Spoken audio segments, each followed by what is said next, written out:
Welcome to today's webinar that we've called, Do You Have What It Takes to Be a Good Coach?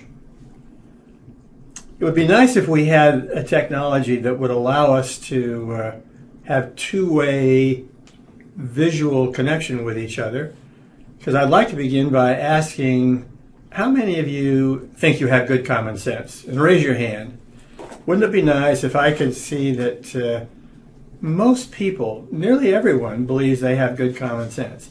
If I asked how many of you believe you have above average common sense, chances are we'd probably have 95% of the people who would say, yes, I have above average common sense. Unfortunately, we don't have that technology, but as you think back to the old humorist Will Rogers, who made the comment, common sense ain't all that common, we would like to apply that same kind of concept to today's topic, and that is coaching. Our experience has been that most managers think themselves to be pretty good coaches. They just kind of believe that sort of came with the territory, and we are here to say we think there are some very specific requirements and things that managers need to work on to become good coaches, and it's such an important topic that it's worth pursuing. This topic about coaching and leadership, we think that coaching is an extremely valuable skill for every leader to possess, because it makes operational the great majority of leadership principles that have been shown to be valid and positive over the last many decades. We think there's obviously a huge surge in interest and use of coaching as part of overall leadership development programs because of that, because it has such a valuable role to play in helping managers to make operational what good leadership is all about. But the disquieting message is that being a good manager does not necessarily make you a good coach. Being technically expert doesn't necessarily make you a good coach. Having long experience as a manager doesn't necessarily make you a good coach. And finally, age does not necessarily make you a good coach. Jack, I remember when I was in college and I was talking to some of my colleagues. I was in graduate school, and I said, I hate going to the computer center. And what happened is that that was the only computer on campus, and I knew Fortran, and every time I'd go over there to do some research, those freshmen would learn that I knew how to program, and so there was a line of them standing in front of me, right? And I couldn't get any work done, and I said, I just hate going over there. And my colleague, he said, but I was coaching. I was coaching people. I was giving them, they'd come to me and I'd tell them how to do it right. Well, I said, I hate going over there. And he says, no, you don't. I said, what do you mean? He says, I've watched you. He says, you're like God over there. You people come up to you and you say, you moron, here's the answer, and you love giving advice. And I thought that was coaching. I guess it's not. Huh? It's very flattering. No, but that's not what we're going to define as being really the best kind of coaching. Well, we did an interesting study where, and we asked over 3,000 people this question. I feel that my performance and the possibilities for success in my career would have increased substantially if I'd been given more feedback. Now, what's interesting about this is the percent of people that agree or strongly agree with this statement. Even top management, 61% say, I would like more feedback. I remember when a CEO, he had decided to do a 360, and he got some feedback, and he was really surprised because when he becomes CEO, when he moved from his previous position to CEO at the same organization, he thought, I don't need to meet with these these division presidents. They know what they're doing. They don't need me to give them coaching. And boy, the 360 came back and said, we want coaching. We want to know how we're doing. We want we want more feedback. And that's exactly the message. And so even top management, 61%, senior management, 62%, and then back down to individual contributors, 67% say that their career and the possibility of success would have increased if they had been given more feedback. Yeah, but what is instructive about that graph is that the differences between top management and individual contributors is actually fairly small. 6 points, yeah. It's not hardly anything at all. And then we wondered, well, how effective are coaches? So we looked at this scale. We looked at 3,628 direct reports, and basically at the item provides coaching and acts as a mentor to others. And what we found is that a very small percent, 18, 16, 19% basically, were considered excellent coaches. And so I think there's clearly room to grow there in terms of how you're doing. And in another study, we actually looked at kind of levels of effectiveness, and this is a study of 45,695, and we found that 23% of the people in our database were rated as having a fatal flaw in coaching and mentoring others. So basically, think about that, and about 51% were below average. So this is not. So that really confirms the original kind of observation that people often assume that they're good coaches, that it comes with being a manager, but that they really aren't. They're no better at that than they are at strategic thinking or technical proficiency or solving problems or any of the other leadership competencies that we measure. Well, and so you have to ask yourself, so what? So what if you're a good coach? Does it really matter? And so we've looked at the impact. And what we found is that effective coaches improve productivity, improve engagement, retention, development, and they also there's a correlation to superior performance. And again, we've got some studies here where we look at coaching effectiveness, and this first question looks at the percent of people willing to go the extra mile. And this is what we'd call discretionary effort. I mean, every day when people go to work, they decide whether they're going to give you the bare minimum to get by, a little bit more or a lot more than that. This is the percentage of people that are willing to give you 120%. And again, the worst coaches have about 16%. But if you're just average as a coach, you end up getting over 25%, about 27 or 28%. And the best coaches get about 45%. And if 45% of your employees are willing to give 150%, the rest aren't far behind. So that's an interesting study. And a second study looks at just engagement, commitment, and that kind of stuff. And again, you can see here that if you're a bad coach, the employee engagement of the people in your work group are just about the 15th percentile. If you're a great coach, they're almost the 90th percentile. Yeah. And the correlations with commitment are amazing in terms of, so that coaching skill really has a lot to do with having engaged employees. This next study looks at coaching effectiveness versus supervisory performance. And the thing that we were measuring here was overall, my immediate supervisor is doing a good job.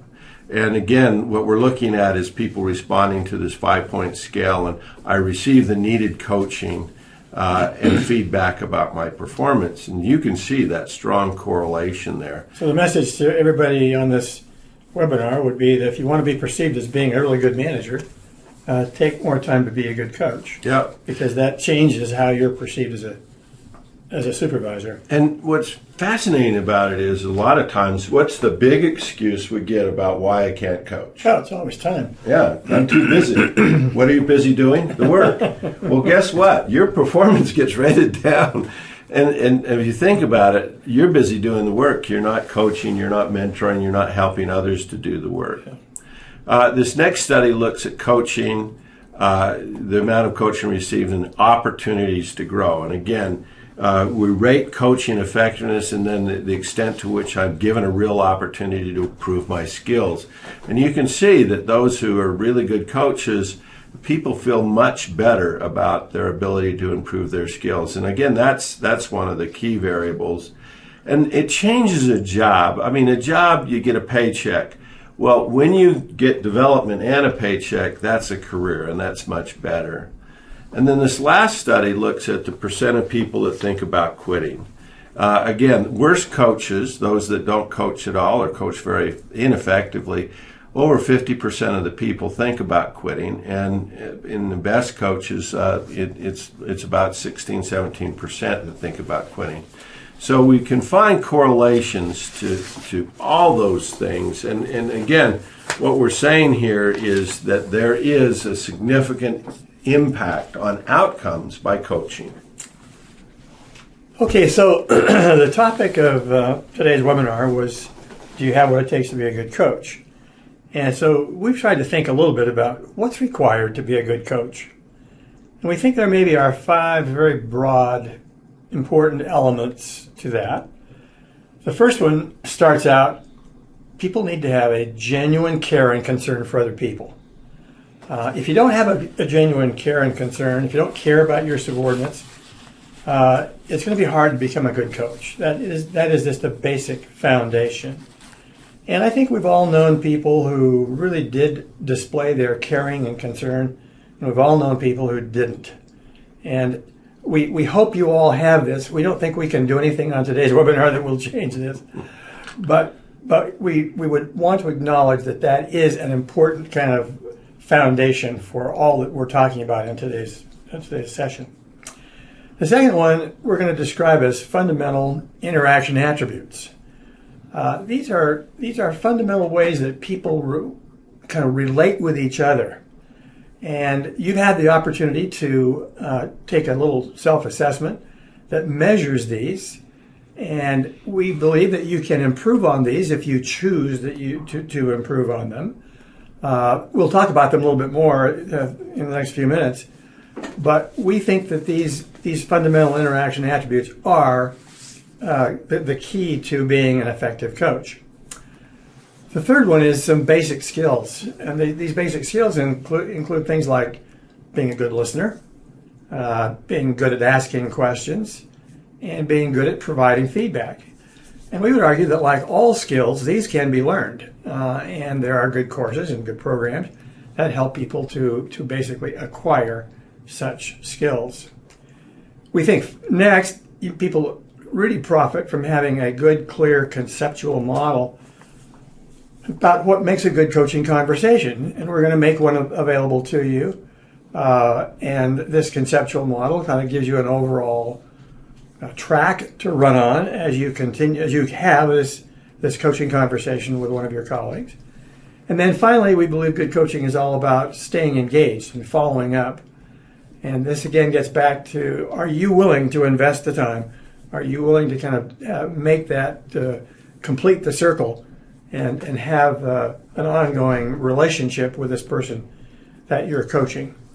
So let's dive into these to these elements, and we're going to talk now about the interaction attributes. So the scale that you took the survey on, we hope that you all did who are on this webinar today, measured 3 fundamental dimensions. The first one was, do you have a desire to give advice? As Joe's colleague was talking about, you love giving advice. I loved it. I was really good. Do you like to give advice? Or do you want to help people discover the solutions from within? I think if there's one fundamental misconception that people have about business coaching, it is that I think a large percentage of the people believe that good coaching is advice giving. And that to be a good coach, therefore, you need to be an expert. You need to kind of have a much greater level of technical expertise in a given topic. And that if you don't have that, then you can't be a good coach. And so part of it may be that we confuse athletic coaching with business coaching, but we would argue that as you completed this instrument and as you got your own scores back, that if you had a really high score on discovering solutions, helping the other person to discover the solutions from within themselves, that will make you a much, much better coach. If you are prone to give advice, that will probably augur to you not being as effective of a coach as you would otherwise be. The second one is being directive versus being collaborative. When you're acting as a coach, you've got this choice of managing the process, controlling how it flows, versus being very much a collaborative discussion with the individual. And here we would argue that the best coaches have moments when they move from being totally collaborative to moments when they're a little bit more directive. And so simply being totally collaborative all the time with the person that they're talking with may not result in them kind of having the very, very best results. I mean, I'm sure you, Joe, have had these experiences as I've had, where you're talking with somebody and you see them heading down a path and you are absolutely convinced that it's the wrong way. And you kind of say to yourself, what do I do? And finally, at least what I do is I say, wait a minute, I need to be true to myself. I need to kind of tell this person what I'm honestly thinking. And I've found that when I do that, I end up having better results than when I'm just kind of willing to kind of go along with them and be totally collaborative in the discussion that we're having. Gene Dalton, he used to describe that, and he said, a good coach is a mirror of reality. And I liked that phrase because that's what you're doing. You're sort of saying, gee, I don't see it that way. And so at least you're putting a line in the sand around saying, I don't agree with that, and I think that's very critical. I think sometimes if you're just totally collaborative, you're saying, so you really want to do that? Yeah. And the third dimension that you received some feedback about was your proclivity to act as an expert or to act as an equal. And once again, we would say that the very best coaches do not see themselves as always the expert, but really see themselves as a person who is having a conversation with somebody, helping them to discover solutions from within, and working with them. And so the higher you are on the scale of treating people as equals versus you being superior, you being above them, you being the parent versus the child, we think that that quality, that attribute makes you a much, much better coach. Of being the equal. Of being on the equal side. Yeah. And again, the assessment measures your tendencies. And what it is it gives you a good sense about your propensity to kind of be one way or another. Now, right. I think on all these dimensions, there are times when I want to give advice, when I want to give direction, and when I want to be the expert. Right? That's right. And I would say that there's good reason to do that sometimes. Right. But our point is, in coaching conversations, it's probably better if you don't do that. Well, let's look at some of the results. If you've done this assessment, we've collected your data. We actually have data from 1,966 respondents. And what's interesting about the data set, because we've had this on our Harvard blog and our Forbes blogs, the data set's really an international data set.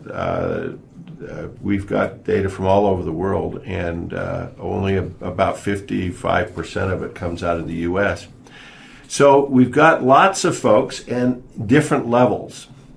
And as we've talked about it, that what happens in this particular assessment is that you get a score from +10 to -10. Now, the negative scores, as you look at the scales, directive versus collaborative, expert versus equal, advice versus discovery, the negative scores tend to pick up the first word, right? In other words, negative scores are directive, expert, advice giving, right? And then more positive scores tend to be collaborative, equal, discovery. Mm-hmm. So what we're looking at is the three scales here, and we're looking at levels of scoring here. So if you look at the lowest scoring group, bottom 10%, and we just kind of want to give you a sense about where your scores are. The bottom 10% had, for instance, a score of minus 1.69 on directive versus collaborative, so they tended to be more directive. Minus 3.13 on expert versus equal, and a minus 0.07 on advice versus discovery. Now, if you were average, you can see those scores there. So that would just be the average in the middle there. So 3.56, 2.89, and 5.69. If you're in the top 25%, and again, this is your tendency to be a little more collaborative, more equal, more discovery oriented. And again, this measures your tendency. It doesn't always measure how things will go. Sometimes you sit down with someone and say, boy, I'm just going to have this real collaborative coaching conversation. 2 minutes in, you find yourself not being that collaborative. Okay? So sometimes our desired approach doesn't always match up with our actual approach. Now, we did look at the data by some demographics. We did find that males and females were very similar. However, and you can see here the red bar is expert versus equal, the gray here is advice versus discovery, and the light blue bar is directive versus collaborative. And you notice that, again, the advice, discovery, and directive collaborative, the males, females, very little difference. However, females tend to be score a little more positively in the equal direction. We did find an interesting trend as people age that they tend to again move up in terms of the equal, discovery, collaborative dimension. So you can see those lines go up as people age, and younger people tend to kind of, they want to control things a little bit more. I think that's kind of typical. Mm-hmm. So we did find that trend by age. And then when we looked at position, it was interesting because we did find that in terms of especially the directed collaborative dimension, that top management tended to be more collaborative.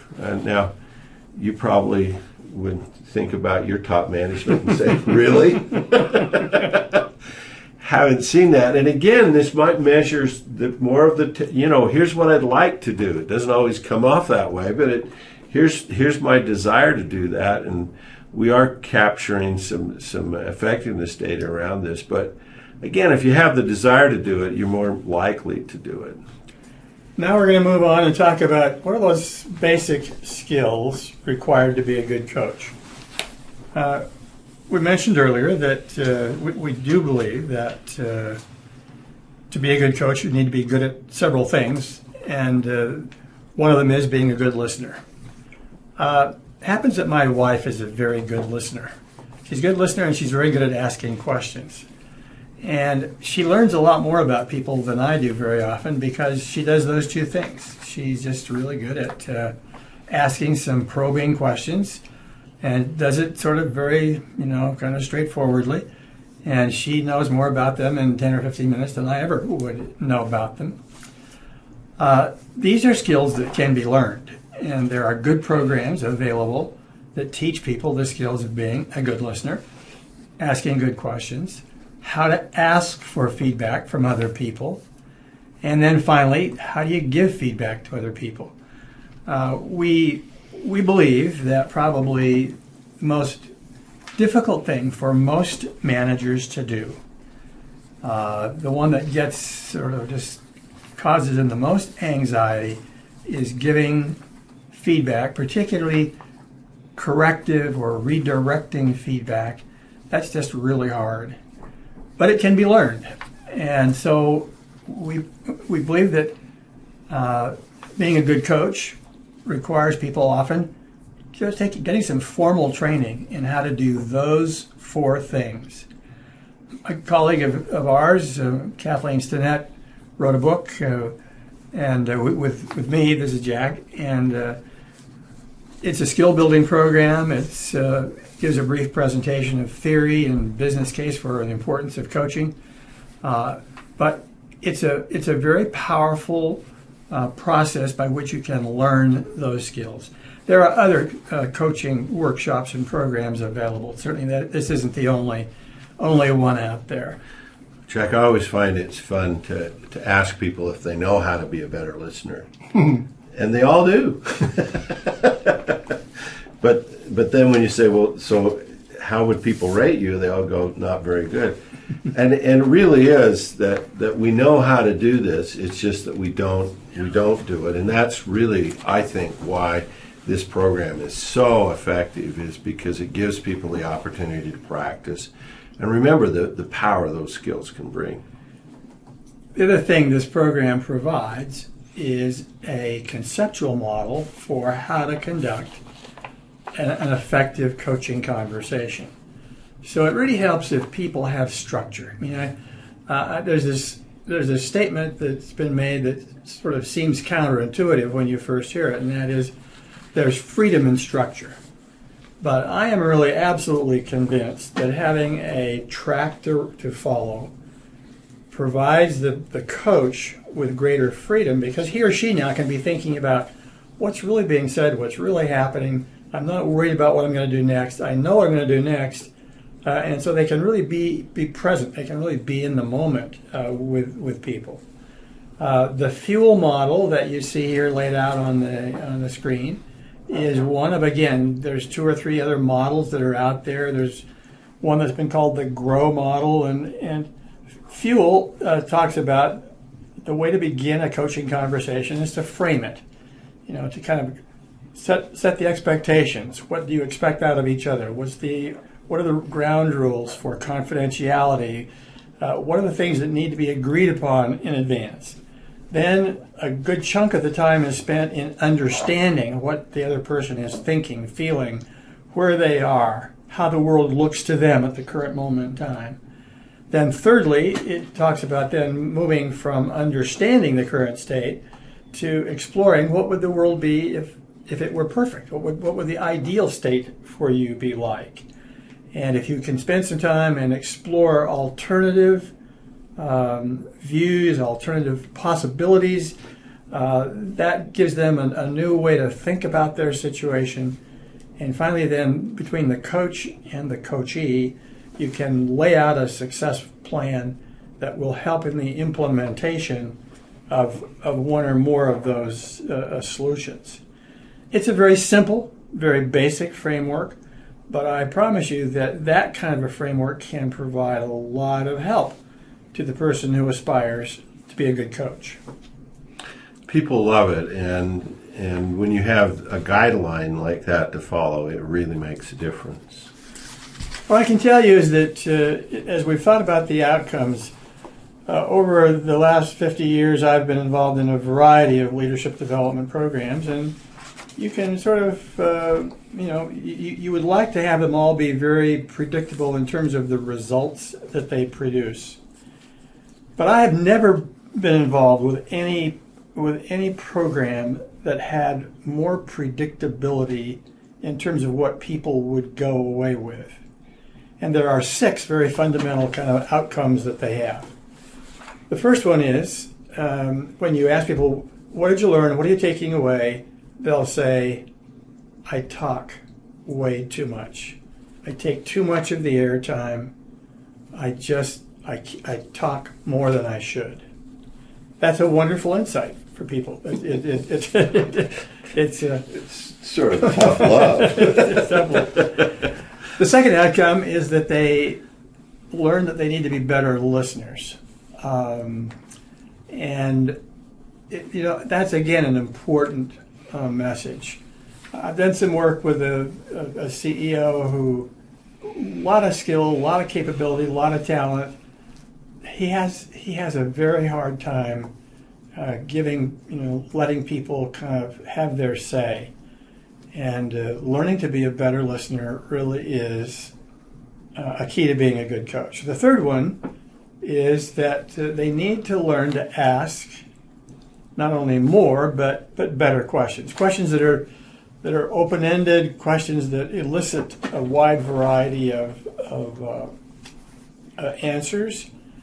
And this ability to just ask good questions is such a crucial step for people to become better coaches. The fourth one is I find myself giving way too much advice, and we've talked a lot about that. That's one of those fundamental attributes that we've talked about or that we've measured. But there's just this propensity to kind of give people way too much advice. They learn that having a template for coaching is more liberating than it is confining, and that if they will use that, not following it sort of like a prison, but it's not a cage, but it's a very flexible track to follow, they will do better. And the final one is that success depends on preparation and follow through.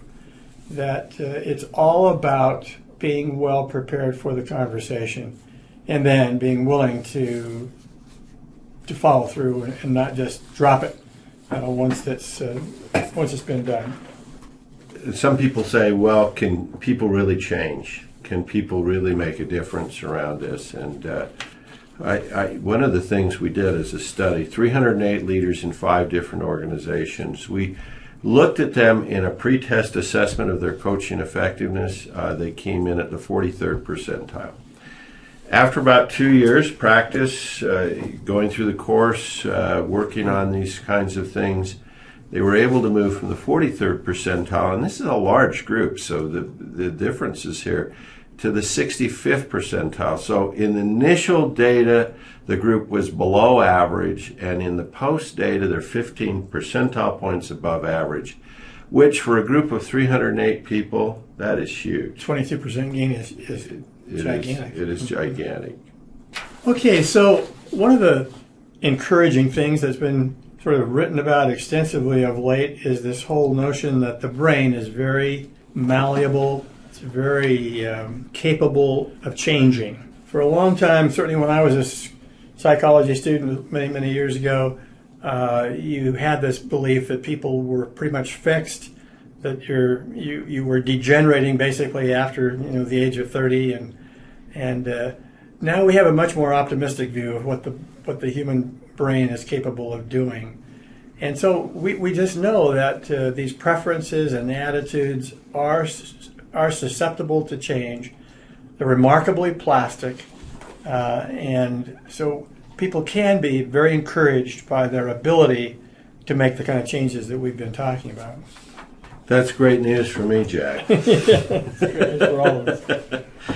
Okay, so in summary, what to look for in a good coaching program. We think that you need to look for a skill-building emphasis. More theory is not necessary. We think it's important that you link it to important business outcomes. Every organization that we've seen has some resident skeptics who need assurance that this isn't really one more kind of nice thing to do. We know that having this conceptual framework is very helpful for people to kind of be able to follow.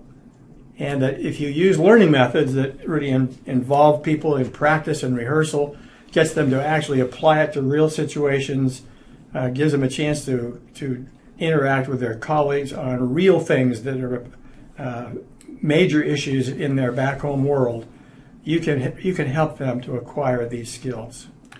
I'm just doing a development program with 200 top executives from a company, and I think it's interesting that sometimes the training and development people think that they'll resist this, that they won't walk away and say this was time well spent. And I find exactly the opposite. I find that this experience of giving people the opportunity to go to a training event, to practice a skill that's very necessary, to do it in a way that really builds their confidence, people walk away saying, thank you very much. This really, I appreciate the opportunity to do it. I don't think we give people that opportunity enough. And really giving them that really makes a difference for people. So if you would like to learn more about the Extraordinary Coach, we encourage you to come to our website. The URL is up there on the screen. Click on the Extraordinary Coach link or send us an email to info@zenderfolkman.com. And if people haven't done the survey yet, they can still pop in and do the survey, and you can look at your results. We think this assessment can give you a sense of where you are as a coach and really where you want to go. So good luck.